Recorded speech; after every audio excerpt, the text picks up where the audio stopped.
Okay, Assalamualaikum warahmatullahi wabarakatuh. My name is Ahmad Yusri. I'm the 6th semester of English department. So today I'm gonna continue the material, which is the title is Designing Assessment Task. So I will talk about interactive reading and also extensive reading today. So let's move to the first one. Interactive reading. Tasks in this level have a combination of firm focus and meaning focused objective, but with more emphasized meaning. This is in interactive reading. The first is closed task. Closed task is an exercise of a portion of words which is we remove it.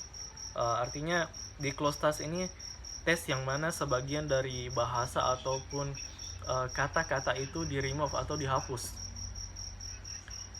Dari tes close ini kita memerlukan pemahaman terhadap konteksnya, kemudian kosakatanya untuk dapat mengidentifikasi bahasa yang benar di close test.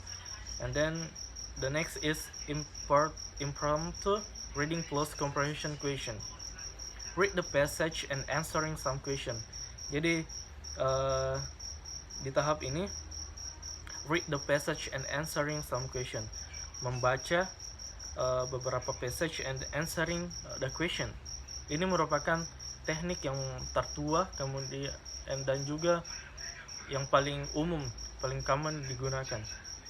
And then selanjutnya itu adalah short and answer task. A reading section is present and test take readers a question that should be answered in a sentence or two. Artinya merupakan reading section yang disajikan oleh text readers itu sendiri. Takers readersnya menyediakan question dan kita harus menjawab hanya dalam satu sentence atau dua. Adapun beberapa contohnya misalnya gini. What do you think is the main idea of this passage? Jadi langsung dijawab. Kemudian what do you think the airlines have recently experienced a decline? Kemudian ada tahap editing. The test designer can draw up specification for a number of a grammatical or rhetorical categories that match the content. Jadi di tahap editing ini si pembuat tes atau designer tes itu dapat menggambarkan up specification-nya dari number gramaticalnya, rhetorical dalam membentuk kategori-kategorinya yang match atau cocok dengan kontennya itu sendiri.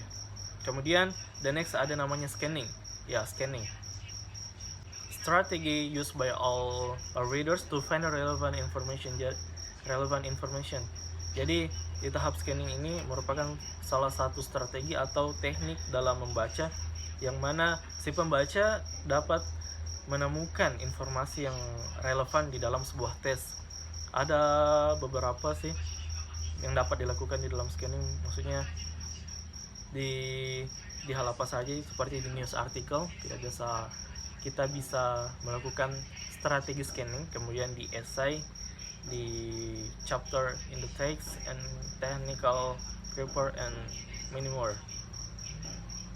And then there is ordering task. Jadi di ordering task ini merupakan variasi ini dapat melayani sebagai penilaian global dalam pemahaman sebuah cerita. Itu di dalam interactive reading. Jadi ada beberapa, ada closed task, ada important to short answer task, editing and scanning and ordering task. And let's move to the second material, which is talk about extensive reading. Di extensive reading ini ada skimming. We focus on the main idea of the text.